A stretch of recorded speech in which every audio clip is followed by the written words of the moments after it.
Friends, welcome to serials கொண்டாட்டம். நம்ம கயல் சீரியலில் இன்றைக்கான எபிசோடில் என்ன நடந்துச்சு அப்படிங்கிறத பார்க்கலாம். சிவசங்கரியோட சதியினால் கயலோட வீட்டை அடித்து நொறுக்குறாங்க.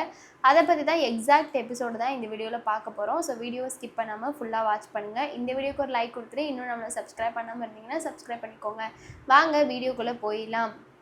நம்ம கயலை ஹாஸ்பிட்டலில் இருந்து வீட்டுக்கு துரத்தணும் அப்படிங்கிற மாதிரி கௌதம் வந்து சிவசங்கரிக்கு கால் பண்ணுறாங்க. கால் பண்ணி, மேம் இங்கே பாருங்கள், நம்ம நினச்ச மாதிரி எல்லாமே நடந்து போச்சு. அந்த கயலுக்கு போராட்டம்லாம் ஏற்பட்டுச்சு, சோஷியல் மீடியாலாம் வந்துச்சு. இப்போ இந்த போராட்டம்லாம் அப்படியே ஸ்டாப் ஆயிடுச்சு. ஆனால் இந்த ஹாஸ்பிட்டலோட டீன் என்ன சொல்லியிருக்காரு அப்படின்னா, கயலுக்கு 1 மாதம் டைம் கொடுத்துருக்காரு. அந்த 1 மாதத்துக்குள்ளே நீ எல்லா பிரச்சனையும் கிளியர் பண்ணலைன்னா நீ இந்த வேலையை விட்டு போயிடணும் அப்படிங்கிற மாதிரி சொல்லி, அந்த செவிலியர் மன்றத்தோட தலைவி வந்து இந்த மாதிரி ஒரு ஆப்ஷனை வாங்கி கொடுத்துட்டாங்க மேடம். ஆனால் நீங்கள் பண்ண எல்லா ஐடியாவுமே சூப்பர் மேடம், உங்களை மாதிரி யாருமே யோசிக்க முடியாது மேடம், அப்படி இப்படின்னு கௌதம் வந்து சிவசங்கரியை வாழ்த்துன்னு வாழ்த்துறாங்க. உடனே சிவசங்கரி, என்ன சொல்கிறீங்க, 1 மந்த் அவள் வேலை பார்க்க போகிறாளா? ஐயோ, இது நடந்துடவே கூடாதுன்னு நினச்சேன், இப்போ இது நடந்துருச்சு அப்படிங்கிற மாதிரி சொல்ல, அதெல்லாம் ஒன்றும் இல்லை மேடம், இந்த கையில் நம்ம இப்போதைக்கு இங்கேருந்து வெளியே துரத்தணும் அப்படின்னு, அதுக்கு நான் ஏதாச்சும் ஏற்பாடு பண்ணுறேன் மேடம் அப்படின்னு கௌதம் சொல்கிறாரு. அதுக்கு தான் சிவசங்கரி சொல்கிறாங்க, இல்லை கௌதம், அது தேவையில்லை, நானே அந்த கையில் வெளியே துரத்த ஒரு அற்புதமான ஏற்பாடு பண்ணிட்டேன் அப்படின்னு. அப்படி என்ன மேடம் பண்ணீங்க அப்படின்னு கேட்க, அந்த கையிலோட வீட்டை அடித்து நொறுக்க சொல்லி மக்கள் மன்றத்தில் இருந்து, மக்கள் நலசங்கத்தில் இருந்து 4 ரவுடிங்களை செட் பண்ணுற மாதிரி நான் மக்கள் நலசங்கத்துலேருந்து வந்திருக்கோம். இந்த குடும்பம் வந்து அக்கம் பக்கத்து குடும்பத்தெல்லாம் கெடுக்குது, இந்த குடும்பம் இங்கே இருக்கக்கூடாது அப்படிங்கிற மாதிரி 4-5 ரவுடிங்களை செட் பண்ணி நான் கையலோட வீட்டை அடித்து நொறுக்க நான் ஆளை அனுப்பிட்டேன் அப்படிங்கிற மாதிரி சொல்லவும், சூப்பர் மேடம், நீங்கள் பிளான் போட்டால் அது எதுவுமே தப்பாது மேடம், ரொம்ப நல்லது மேடம், நீங்கள் அப்படியே எக்ஸிக்யூட் பண்ணுங்கள். அந்த கையலுக்கு நம்ம இன்னும் மீண்டும் குடைச்சல் கொடுத்துக்கிட்டே இருக்கணும் மேடம், அவளை நிம்மதியாக மட்டும் நம்ம விடவே கூடாது அப்படிங்கிற மாதிரி கௌதம் சொல்ல, உடனே சிவசங்கரி, ஆமாம் சரி நான் பார்த்துக்கிறேன் அப்படின்னு சொல்லிட்டு ஃபோனை வச்சிடறாங்க. வச்சதுக்கப்புறமா தீபிகா இருப்பாங்க இல்லையா, அவங்கக்கிட்ட சொல்கிறாங்க, இங்கே பாரு, இந்த மாதிரி கையலுக்கு 1 மாதம் வேலை கொடுத்துருக்காங்களா, அந்த 1 மாதத்துக்குள்ள அவன் நிரூபிக்கலைன்னா இந்த ஹாஸ்பிட்டல் விட்டு போக சொல்லியிருக்காங்க. ஆனால் அதுக்கு முன்னாடி நம்ம எப்படியாச்சும் இந்த கையலை அங்கேருந்து வர வைக்கணும். சோஷியல் மீடியாவில் இந்த விஷயம் காட்டுத்தீ மாதிரி பரவுச்சுன்னா அப்புறம் அதே கையல் ரொம்ப நல்லவளாக மாறிடுவா அப்படிங்கிற மாதிரி சொல்லிடுறாங்க. ஸோ சொன்னதுக்கப்புறமா சிவசங்கரி அனுப்பின அந்த ஆட்கள் எல்லாருமே சேர்ந்து கையலோட வீட்டை அடித்து நொறுக்குறாங்க. அங்கே அன்பு, முரளி இவங்களாம் தான் இருந்தாங்க. கையலும் சக்தியும் ஹாஸ்பிட்டலில் இருந்தாங்க.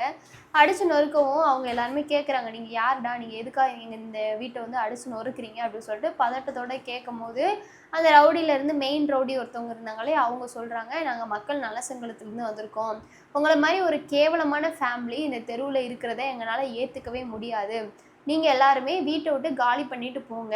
இந்த வீட்டோட ஓனரே உங்களை காலி பண்ண சொல்ல நீங்கள் காலி பண்ணலை. அக்கம் பக்கத்தாலாம் உங்களை காரி துப்பவும் நீங்கள் காலி பண்ணலை. உங்களுக்குலாம் வெக்கம், மானம், சூடு, சொரண, ரோசம் எதுவுமே கிடையாதா? கயல் மாதிரி ஒரு பொண்ணை பெற்று வச்சிருக்கியா, அசிங்க பிடிச்சவ, அவளையெல்லாம் வச்சு இந்த தெருவுக்குள்ளே இருக்கிறதுல எந்த ஒரு விதத்தில் இது நியாயமானது? நாங்கள் மக்கள் நலசங்கத்தில் தான் வந்திருக்கோம். ஒழுங்கா மாதிரியே இந்த வீட்டை நீங்கள் காலி பண்ணலைன்னா உங்களுக்கு அவ்வளோதான், நாங்கள் இன்னும் பிரச்சனை பண்ணிக்கிட்டே தான் இருப்போம் அப்படிங்கிற மாதிரி சொல்கிறாங்க. அதை சொல்லிவிட்டு எல்லாரையும் அடிச்சு நொறுக்கிட்டு முரளி அன்பு கூடலாம் சண்டை பிச்சுக்கிட்டு போகுது. ஆனால் முரளி அன்புவை ஒரு ரூமுக்குள்ளே இவங்க வில்லன்கள்லாம் சேர்ந்து பூட்டி போட்டுடுறாங்க.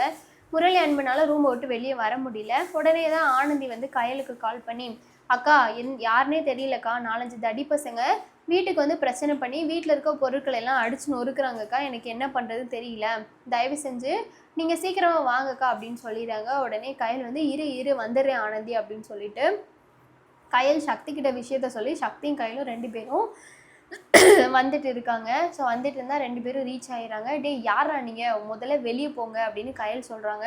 உடனே வா உனக்காக தான் வெயிட் பண்ணிட்டு இருந்தேன், என்ன நாங்கள் யாருன்னு சொல்லணுமா, நாங்கள் மக்கள் நலசங்கத்துலேருந்து வந்திருக்கோம் அப்படிங்கிற மாதிரி அவங்க சொல்கிறாங்க. உங்களெல்லாம் பார்த்தா மக்கள் நலசங்கத்துலேருந்து வந்த மாதிரி இல்லையே, எதுக்கு இப்போ பிரச்சனை பண்ணிக்கிட்டு இருக்கீங்க, வீட்டை விட்டு வெளியே போங்கடா அப்படின்னு சொல்ல, இதோ பாருமா, ஒன்று நாங்கள் வீட்டை விட்டு வெளியே போகணுன்னு சொன்னால் நீ எங்களையும் வெளியே போக சொல்லியா, டே நீங்கள் என்னடா பார்த்துட்ருக்கீங்க, அடிச்சு நொறிங்கடா, உங்களால் இப்போ என்ன பண்ண முடியும் அப்படின்னு சொல்ல, போலீஸுக்கு கால் பண்ணிடுவேண்டா அப்படிங்கிற மாதிரி சொல்கிறாங்க. போலீஸுக்கு கால் பண்ணுவியா, எங்கள் கால் பண்ணி பார்ப்போம் அப்படின்னு சொல்லிட்டு கையில் கட்டை கம்பி எல்லாத்தையும் நிறுத்திக்கிட்டு போலீஸில் கால் பண்ண முடியாமல் சக்தியோட ஃபோனை தூக்கி தூர போட்டுடுறாங்க.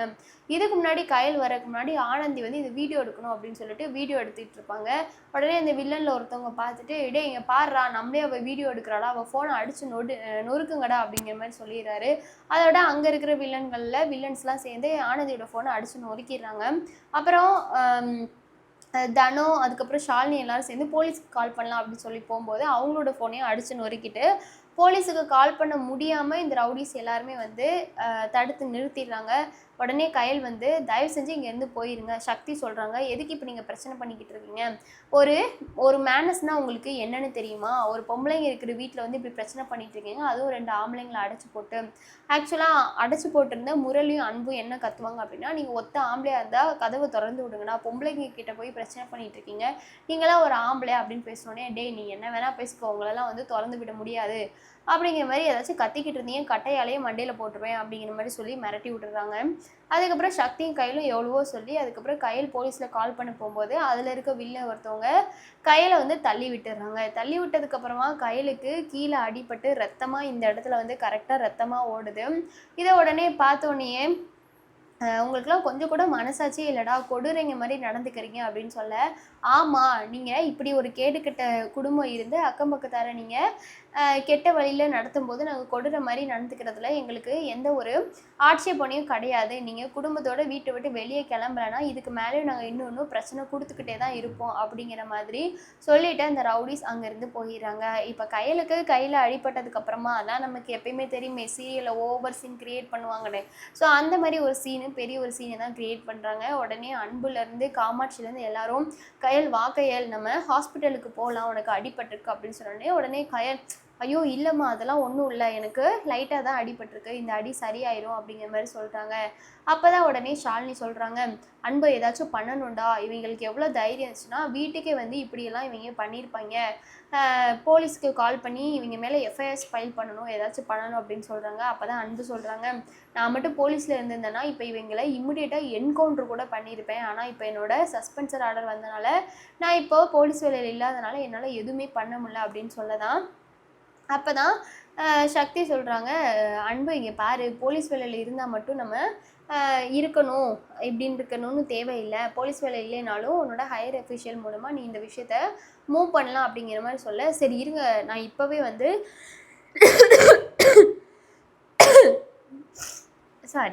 போலீஸுக்கு கால் பண்ணி இப்போவே நான் ஹையர் அஃபிஷியல் மூலமாக ட்ரை பண்ணுறேன், இவங்களை நான் சும்மா விட மாட்டேன் அப்படிங்கிற மாதிரி சொல்கிறாங்க. அப்போ தான் கையில் சொல்கிறாங்க, போதும் அன்பு இனிமேல் பிரச்சனை வேண்டாம் விடு, இவங்கெல்லாம் வெறும் அம்பு தான், இவங்களை விட்டது யாருங்கிறது எனக்கு நல்லாவே தெரியும், அதனால் இந்த பிரச்சனைக்கு எல்லாத்துக்குமே வந்து வேறாக இருக்கிற பிரச்சனையே நான் 1 மாதத்தில் சரி பண்ணக்கூடிய இந்த ஒரு சோஷியல் மீடியா பிரச்சனை தான், இதை மட்டும் நான் சரி பண்ணிட்டேன்னா போதும், அப்புறம் எல்லா பிரச்சனையுமே சால்வ் ஆயிரும் அப்படிங்கிற மாதிரி சொல்கிறாங்க.